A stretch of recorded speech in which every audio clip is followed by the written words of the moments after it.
اور نمرود کا نمائندہ ساتھ ساتھ دونوں کھڑے ہوں گے تو تم پہچان سکو گے کہ نمرود صفت کون ہے، ابراہیم صفت کون ہے۔ صلوات بھیجے محمد و آل محمد پر۔ پھر تم جو ابراہیم صفت ہوگا اس کے ساتھ ساتھ جا سکو گے، جو نمرود صفت ہوگا اس کی آگ سے خود تمہاری حفاظت کا ذمہ دار اللہ ہے۔ جسمانی طور پر نہ ہو تو تمہاری روحانی طور پر اور جسمانی طور پر بھی ہو سکتا ہے، اگر درجہ ایمان وہی ہو جائے جو ابراہیم کا تھا۔ صلوات بھیجے محمد و آل محمد۔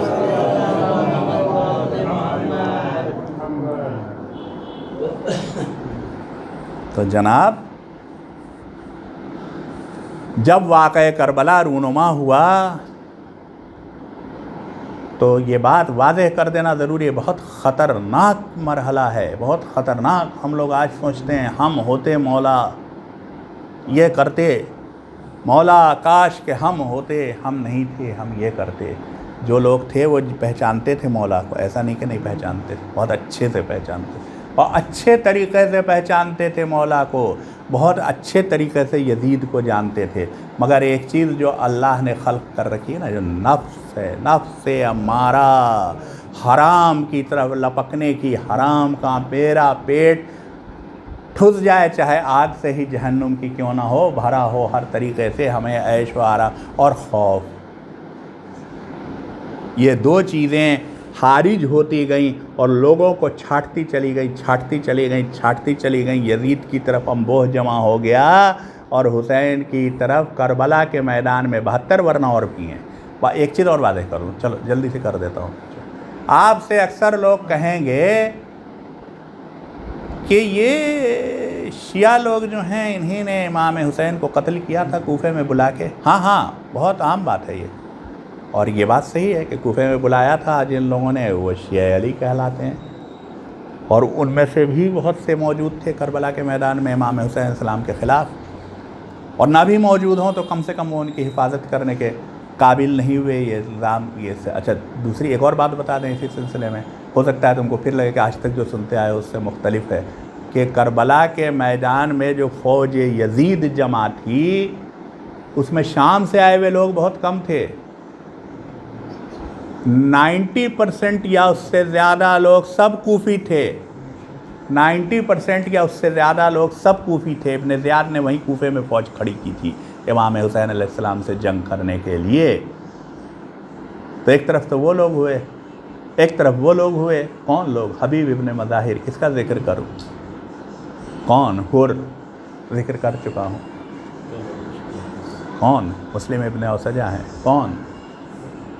چند دنوں کا دولہا اور چند دنوں کی دلہن، دونوں شہید، دونوں شہید، جو کہ کوئی اسلام کے اوپر جن کی کوئی پرانی ہسٹری بھی نہیں ہے، لیکن شرافت نفس بتاتی ہے کہ حق کدھر ہے۔ اس کے لیے کوئی ضروری نہیں کہ آپ کسی خاص قسم کے مکتب میں اور کسی خاص قسم کے مذہب میں پلے ہوں تبھی شرافت نفس دکھائی دے، ایسا نہیں ہے۔ ایمان کبھی بھی ابل پڑ سکتا ہے۔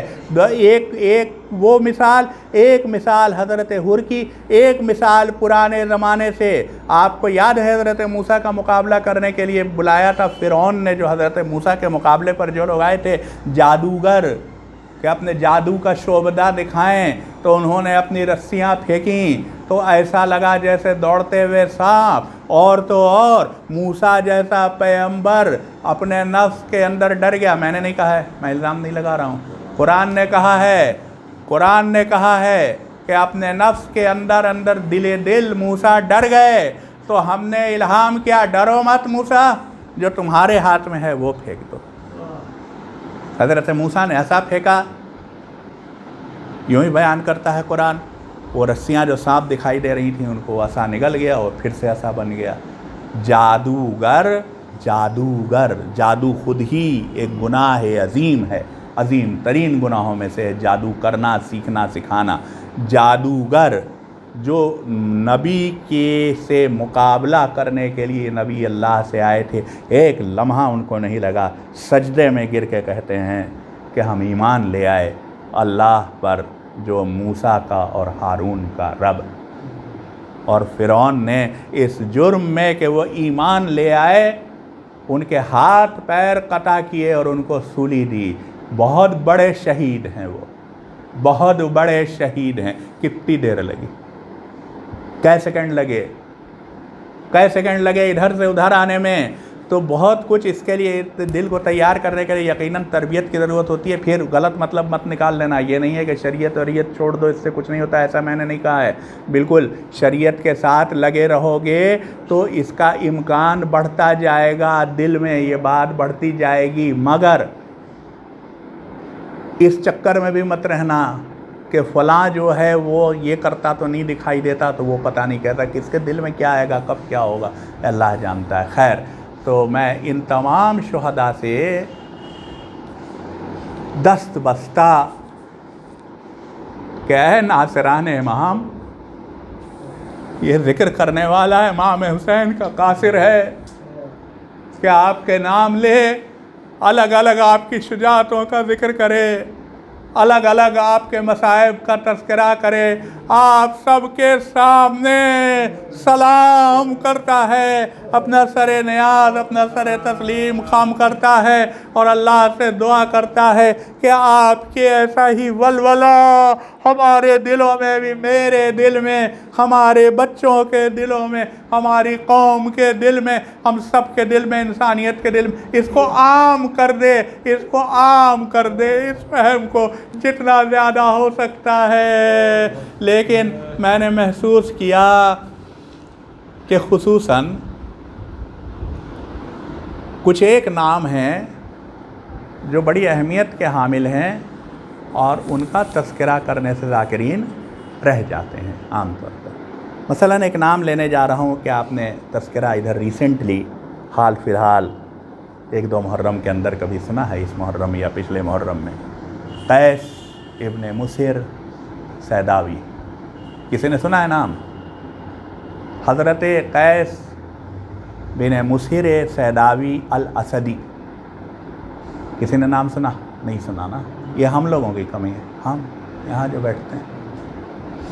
قیس ابن مسہر سیداوی کی ایک امتیازی حیثیت ہے، تمام شہداء سے میرے پاس کوئی حق نہیں ہے کہ میں کسی کو کہوں کہ ان کی حیثیت بڑی ہے، ان کی حیثیت کم ہے، لیکن حالات کے حساب سے اور ہمارے لیے زیادہ نمونہ عمل اور مشعل راہ مثلاً قیس ابن مسہر سیداوی بنیں گے۔ قیس ابن مسہر سیداوی کون ہے؟ چلیے بتاتے ہیں۔ قبیلہ بنی اسد کے برانچ، اس کا ایک خاندان ہے، بنو سیدہ کے فرزند ہیں، بڑے سخی، بڑے جلیل القدر، بہت خوش مزاج انسان مشہور ہیں، کوفے کے رہنے والے ہیں۔ جب کوفے والوں نے امام حسین علیہ السلام کو خط بھیجا تو پہلا خط روایتوں میں ہے کہ 10 رمضان کو مکے میں پہنچا امام حسین علیہ السلام کے پاس، پہلا بیچ خطوں کا، کئی بیچ گئے تھے۔ 12 رمضان کو 150 خطوط لے کے قاصد بنایا گیا تھا قیس بن مسہر سیداوی کو کوفے سے۔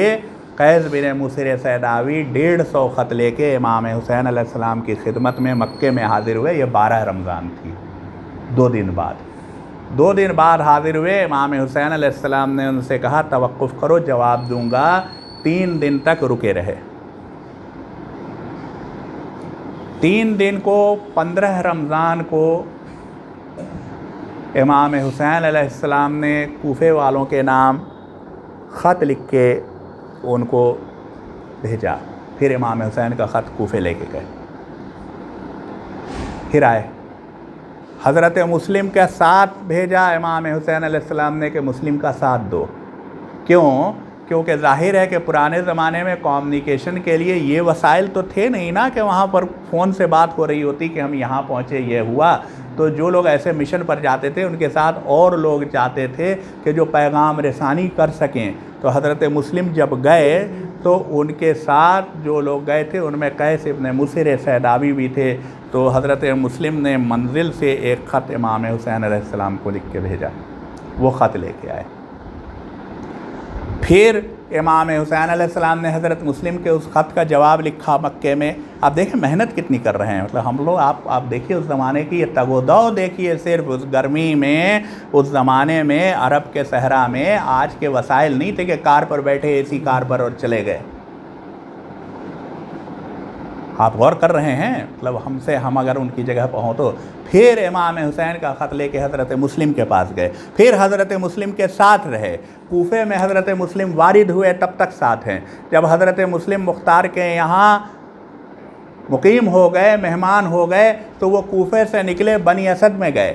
اور بنی اسد میں جا کے انہوں نے لوگوں کو بتایا کہ مسلم کوفے میں آ گئے ہیں، امام حسین علیہ السلام تشریف لانے والے ہیں، تو ان کی نصرت کے لیے تیار ہو، تم لوگ تیار ہو. یعنی نفری طاقت، فوجی طاقت جمع کرنے کے لیے بھی گئے. اور اس کے بعد جب حضرت مسلم نے خط لکھا ہے کہ 30,000 کوفیوں نے آپ کی بیعت کر لی ہے، وہ خط لے کے امام حسین علیہ السلام کی خدمت میں گئے. پھر تب سے وہ امام حسین علیہ السلام کے ساتھ ہم رکاب رہے ہیں. مکے سے امام حسین علیہ السلام نے جب سفر کیا تو قیس بن مصر سیداوی ان کے قافلے میں ساتھ تھے. یہاں تک کہ کچھ تاریخوں کے حساب سے کربلا سے تھوڑا پہلے جب حضرت امام حسین علیہ السلام کو حضرت مسلم کی شہادت کی خبر نہیں تھی تب. لیکن یہ روایت زیادہ مستند اس لیے نہیں ہے کہ جو خط انہوں نے لکھا تھا وہ حضرت مسلم کے نام نہیں، کوفے والوں کے نام تھا جو قیس بن مصر سیداوی کو انہوں نے دیا ہے. اور بعض روایتوں کے حساب سے جب 2 محرم کو وارد کربلا امام حسین علیہ السلام ہو چکے ہیں اور حر کا رسالہ ان کو گھیرے ہوئے ہے، اس وقت انہوں نے قیس بن مصر سیداوی کو یہ اسائنمنٹ دیا. کتنا خطرناک وقت ہے. ہم لوگ سمجھ رہے ہیں، چشم تصور سے دیکھ سکتے ہیں کیا. امام حسین علیہ السلام کا قافلہ ابن زیاد کے حکم سے گھیرا جا چکا ہے، کربلا میں محاصرے میں ہے. اس محاصرے سے کسی کو بھیجنے کی، کسی کو حسین کا خط لے کے جانے کی ہمت کرنا ہی کتنے بڑے کلیجے کا کام ہے. ذرا دل کے اوپر ہاتھ رکھ کے سوچنا. باقی اصحاب با وفا وہیں موجود ہیں. کم سے کم اتنا تو ہے کہ جس کو کہا جاتا ہے ایک گروپ اسٹرینگتھ، ایک دوسرے کا دل بڑھا سکتے ہیں، ایک دوسرے کو نصرت کے لیے آمادہ کر سکتے ہیں. امام حسین وہیں کے وہیں موجود ہیں. ان سے فیضیاب ہو سکتے ہیں، ان کے چہرے ایمانی سے، ان کے نور سے ایمان حاصل کر سکتے ہیں، ان کے پرسنالٹی کی مقناطیسیت سے، ان کی شخصیت کی مقناطیسیت، میگنیٹزم سے متاثر ہو سکتے ہیں. قیس اکیلے اس خطرناک سفر کے اوپر سفر کرتے ہوئے کوفے کی طرف گھوڑا دوڑتا جا رہا ہے. قیس امام کا خط لیے چلے جا رہے ہیں. ذرا تصور کرنا، عرب کا دشت ہے، ایک اکیلا شہسوار گھوڑے دوڑاتا کوفے کی طرف چلا جا رہا ہے. کوفہ ظالموں نے گھیر رکھا ہے، سارے دروازے بند، ہر راستے کے اوپر ویسے ہی پیٹرولنگ پارٹیز جیسی حر کو دے کے بھیجی گئی تھی، ہر راستے پر آگے پیچھے ہر آنے جانے والے کو روک رہی ہیں. یہاں تک کہ قیس کا سامنا حسین ابن نمیر کی فوج سے ہو گیا. حسین نے ان کو گرفتار کیا. قیس کی جانبازی دیکھیے، انہوں نے سب سے پہلے نام حسین ٹکڑے ٹکڑے کر کے ضائع کر دیا. ہاتھ بندھے ابن زیاد کے سامنے پیش کیے گئے. اب سن لو، جرأت سن لو، اب سنو کہ حسینیت کیا ہوتی ہے. تنہا ہے قیس، مسلم کی شہادت سے باخبر، کوفے کی غداری سے واقف، ظالم حاکم کے سامنے ہاتھ بندھے کھڑا ہے. ابن زیاد پوچھتا ہے تو کون ہے؟ قیس اپنا نام نہیں بتاتے، کہتے علی اور حسین کے شیعوں میں سے ایک ہوں. کہتے ہیں علی اور حسین کے شیعوں میں سے ایک ہوں. کہتا ہے کہ تو ایک خط لے کے آ رہا تھا، وہ کیوں پھاڑ دیا؟ کہا اس لیے پھاڑ دیا تھا کہ تجھے نہ معلوم ہو کہ اس میں کیا لکھا ہے. جرأت دیکھیے، جرأت گفتار ظالم کے سامنے کھڑے ہو کے بولنے کی. اس لیے پھاڑ دیا کہ تجھے نہ پتا چلے کہ اس میں کیا لکھا ہے. کس نے لکھا تھا؟ حسین ابن علی علیہ السلام نے. کس کو لکھا تھا؟ کوفے کی ایک جماعت کو. ان کے نام نہیں بتاتا. اور تبھی بچے گا جب یا تو ان کے نام بتائے گا یا پھر منبر پر جا اور امام حسین کو معاذ اللہ کاذب معاذ اللہ خاکم بدہن نقل کفر نہ باشد جھوٹا کہے ان پر اور ان کے والد پر لعنت کے جملے ادا کر۔ قیس کی سمجھداری دیکھیے اور جرأت اور جانثاری دیکھیے۔ قیس نے مجمع کی طرف دیکھا، کہا ہاں مجمع تو جمع کرو۔ مجمع جمع ہوا، ابن زیاد نے بہت خوش ہو کے کوفے والوں کی بھیڑ جمع کی۔ قیس نے ابن زیاد کی طرف دیکھا، قیس کے ہاتھ کھولے گئے، قیس منبر پر تشریف لے گئے۔ حسین کا شیر مسکراتا ہوا ظالم حاکم کی طرف دیکھتا ہے، بیان شروع کرتا ہے، بسم اللہ الرحمن الرحیم، اللہ کی تعریفیں بیان کرتا ہے، حمد ادا کرتا ہے، رسول کی ثنا کرتا ہے اور قصیدے پڑھنا شروع کرتا ہے علی مرتضی اور حسین کے۔ مجمع میں خلف شاہ ابن زیاد کی تیوریوں پر بل، اس سے پہلے کہ وہ کچھ کر سکے قیس منبر پر کھڑے ہوتے ہیں، کہتے ہیں کوفے والوں، حسین نے تمہارے نام خط لکھا تھا، میں نے پکڑے جانے پر ضائع کر دیا، میں حسین سے اس منزل پر جدا ہوا تھا، تم سب تیار ہو اور نصرت حسین کے لیے جاؤ۔ قیس منبر سے اتار لیے گئے، ہاتھ پیر باندھے گئے، ہائے ہائے کوفے کے دارالامارہ کی چھت پر لے جائے گئے، وہاں سے مسلم کی طرف پھینک دیے گئے، اور ابھی زندہ ہی تھے کہ ظالموں نے ٹکڑے ٹکڑے کاٹ ڈالا، ٹکڑے ٹکڑے کاٹ ڈالا۔ ہائے قیس، آپ تو پھر بھی پر امید تھے کہ میرے یہ پیغام پہنچا دینے پر شاید کوفے والے نصرت حسین کے لیے چلے جائیں، شاید حسین بچ جائیں، شاید کلمہ حق کا بول بالا ہو جائے، مگر ایک تنہا شہید کو عاشور کے دن کربلا میں آ کے دیکھیے، نہ قاسم ہے، نہ علی اکبر ہے، نہ عباس ہے، جو اپنا 6 مہینے کا بچہ بھی راہ حق میں قربان کر چکا ہے اور انکار بیعت پر قائم ہے، جس کا جسم تیروں سے چھلنی ہے۔ اللہ لعنت اللہ علی قوم الظالمین، سیعلم الذین ظلموا ای منقلب ینقلبون۔